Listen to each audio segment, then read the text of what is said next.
लोग बाबा जी को आत्मिक पिता क्यों कहते हैं? यह प्रश्न केवल किसी आस्था से जुड़ा सवाल नहीं है, बल्कि यह उस गहरे अनुभव का नाम है जिसे लाखों साधक अपने जीवन में जीते हैं, महसूस करते हैं और अपनी आंतरिक यात्रा में उसकी सुगंध को पहचानते हैं। जब किसी इंसान को केवल धर्म या परंपरा के कारण नहीं, बल्कि अंतर्मन की प्यास, आत्मा की तलाश और सच्चे मार्गदर्शक की अनुभूति के कारण पिता कहा जाने लगे, तब यह कोई उपाधि नहीं रह जाती, यह आत्मिक रिश्ता बन जाता है। यही कारण है कि साधक बाबा जी को गुरु, संत, उपदेशक, आध्यात्मिक शिक्षक तो मानते ही हैं, परंतु सबसे ऊंचे स्तर पर उन्हें आत्मिक पिता के रूप में महसूस करते हैं। पिता वह होता है जो जन्म देता है, शरीर को या आत्मा को। शरीर का पिता जन्म देता है संसार में, और आत्मिक पिता जन्म देते हैं मुक्ति में, प्रकाश में, परमात्मा से मिलन में। जब जिंदगी की भीड़ में, अंधेरों में भटकता हुआ मन किसी ऐसे स्पर्श को महसूस करता है जो उसे संभाल भी ले, दिशा भी दे और भीतर की टूटी हुई कड़ियों को जोड़ दे, तो बस वहीं से यह रिश्ता शुरू होता है। हमारी परंपरा में कहा गया है कि जन्मदाता पिता शरीर का रक्षक होता है और सद्गुरु आत्मा का रक्षक होता है। लोग बाबा जी को केवल किसी ड्रेस या आसन के कारण महान नहीं मानते, बल्कि इसलिए मानते हैं क्योंकि वे जीवन के सबसे सूक्ष्म और अनकहे सवालों का उत्तर अनुभव से देते हैं। कोई साधक रोता नहीं है, पर बाबा जी उसके भीतर का दर्द पढ़ लेते हैं। कोई बोलता नहीं है, पर बाबा जी उसकी आत्मा का प्रश्न सुन लेते हैं। और यही वह बंधन है जो किसी संत को गुरु से ऊपर उठाकर आत्मिक पिता बना देता है। जिस तरह बचपन में जब डर लगता है तो बच्चा पिता की उंगली पकड़कर सुरक्षित महसूस करने लगता है, बिल्कुल उसी तरह साधक आंतरिक यात्रा के अंधेरों में जब चलता है, जब भीतर की गांठें खुलती हैं, जब मन की परतें उतरती हैं, तो उसे किसी की सुरक्षा, किसी के सहारे की आवश्यकता होती है। वहां शब्द काम नहीं आते, तर्क काम नहीं आता, किताबें काम नहीं आती, वहां गुरु की उपस्थिति, उनकी कृपा, उनकी दृष्टि और उनका प्रेम काम आता है। और यही वह क्षण होता है जहां साधक महसूस करता है, ये केवल गुरु नहीं, ये मेरे आत्मिक पिता हैं। श्रद्धा तब नहीं पैदा होती जब कोई मंच से बोलता है। श्रद्धा तब जन्म लेती है जब कोई व्यक्ति हमारे भीतर उतरता है। और गुरु उसी जगह उतरते हैं जहां कोई और पहुंच ही नहीं सकता, मन से परे, स्मृति से परे, अहंकार से परे। वहां पहुंचकर ही वे बताते हैं कि आत्मा कौन है, मार्ग कौन है, प्रकाश कौन है और परमठिक घर की दिशा कहाँ है। इसीलिए कहा जाता है कि गुरु शरीर से बाहर नहीं, भीतर के आकाश में मिलता है, और जो भीतर मिलता है वह पिता बन जाता है आत्मिक स्तर पर। लोग अक्सर सोचते हैं कि गुरु तो बहुत हैं, लोग इतने संत महात्माओं में से किसी एक को पिता जैसा दर्जा क्यों दे देते हैं? इसका उत्तर बाहर नहीं, भीतर मिलता है। जब साधक पहली बार संत से मिलता है तो यह मिलन बाहरी नहीं होता, यह मानो कोई पुराना बिछड़ा रिश्ता अचानक आपके सामने खड़ा हो जाए। मन समझ नहीं पाता, पर आत्मा पहचान लेती है।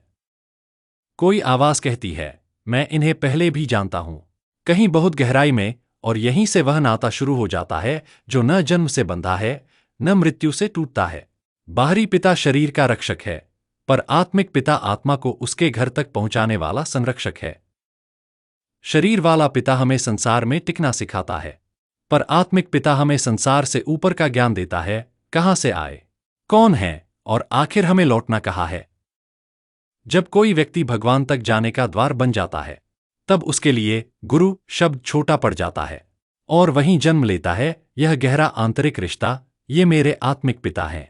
आत्मिक पिता का अनुभव साधक को तब होता है जब उसकी सबसे गहरी पीड़ा बिना बोले पढ़ ली जाए, जब उसकी सबसे काली रात में कोई उसके भीतर दीपक जला दे, और जब भटकते भटकते थक चुका मन किसी सुरक्षित छत जैसा अनुभव पाए।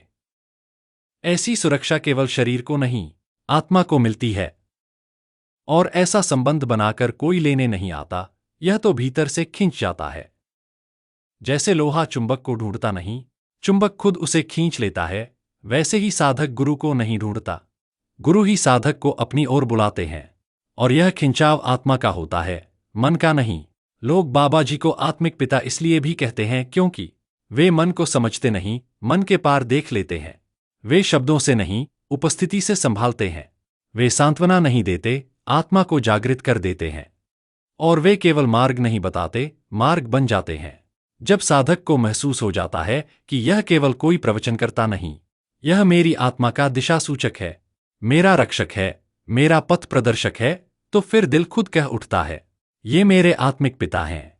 और यह कहना कोई उपाधि नहीं, यह एक समर्पण है, जहां ईगो गिर जाता है और प्रेम खड़ा हो जाता है, जहां प्रश्न मर जाते हैं और भरोसा जन्म लेता है, जहां मन शांत नहीं बल्कि नतमस्तक हो जाता है। यही वह क्षण है जहां से असली साधना शुरू होती है।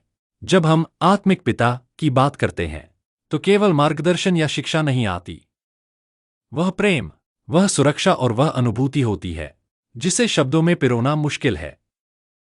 साधक जब अपने जीवन की कठिनाइयों में टूटता है, जब भीतर की पीड़ा इतनी बढ़ जाती है कि मन ही हिल जाता है, तब बाबा जी की उपस्थिति ऐसी आती है जैसे ठंडी छाव गर्म धूप में राहत देती है। यह प्रेम किसी हित, लाभ या अपेक्षा के लिए नहीं होता, यह पूर्ण निस्वार्थ और शुद्ध होता है। यही कारण है कि लोग उन्हें केवल गुरु नहीं, आत्मिक पिता कहते हैं। आत्मिक पिता अपने साधक को केवल जीवन जीने का तरीका नहीं सिखाते, वे उसे उसकी सच्चाई दिखाते हैं। कभी कभी यह सिखाना इतना गहरा और कठोर लगता है कि साधक को लगता है यह मेरे लिए कठिन है, लेकिन वही कठिनाई, वही मार्ग और वही परीक्षा साधक की आत्मा को मजबूत बनाती है। और जब साधक इस गहराई को समझता है, तब उसकी आत्मा कहती है, बाबा जी, आप सिर्फ गुरु नहीं, आप मेरे आत्मिक पिता हैं। आपने मुझे मेरे भीतर का प्रकाश दिखाया। एक आत्मिक पिता केवल सलाह नहीं देते, वे अनुभव साझा करते हैं, और उनका अनुभव इतना व्यापक होता है कि साधक उस अनुभव में खुद को खोज लेता है। यह रिश्ता केवल देखने या सुनने का नहीं, बल्कि अनुभव का होता है। साधक खुद यह महसूस करता है कि बाबा जी की छाया में जीवन आसान हो गया, मन शांत हो गया और आत्मा की यात्रा सही दिशा में बढ़ने लगी। जब हम यह समझते हैं कि जीवन में सबसे बड़ा उपहार सिर्फ धन, सुख या सम्मान नहीं, बल्कि आत्मिक पिता का मार्गदर्शन और उनका प्रेम है, तब शब्दों की सीमाएं टूट जाती हैं। साधक केवल अपने शब्दों से नहीं, बल्कि अपने जीवन के हर अनुभव से कहता है, मैंने पाया है, मैंने समझा है, और मैं हमेशा उनके चरणों में रहना चाहता हूं। यही मेरे जीवन का सबसे बड़ा ध्येय है। तो दोस्तों, यही कारण है कि लोग बाबा जी को आत्मिक पिता कहते हैं। यह केवल श्रद्धा नहीं, यह अनुभव, सुरक्षा, प्रेम और मार्गदर्शन का रिश्ता है। यह वह नाता है जो जन्मों से भी ऊपर है, जो केवल दिल और आत्मा से जुड़ा है। अगर आप भी अपने जीवन में इस गहरे प्रेम और मार्गदर्शन को महसूस करना चाहते हैं, तो मन को शांत करें, दिल को खोलें और अनुभव को स्वीकार करें। यह केवल सुनने या पढ़ने से नहीं मिलता, इसे महसूस करना पड़ता है। यदि आपको यह यात्रा पसंद आई, तो अपने दोस्तों और परिवार के साथ शेयर करें, ताकि वे भी इस आध्यात्मिक अनुभव को समझ सकें।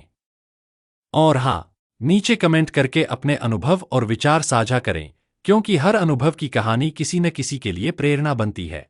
आइए हम सब मिलकर उस प्रकाश की ओर कदम बढ़ाएं, जहां बाबा जी जैसे आत्मिक पिता हमें हमारी आत्मा की गहराई से मिलवाते हैं, हमारे जीवन को संपूर्ण बनाते हैं और हमें हमारी सच्ची पहचान तक पहुंचाते हैं। जय बाबा जी, जय आंतरिक प्रकाश।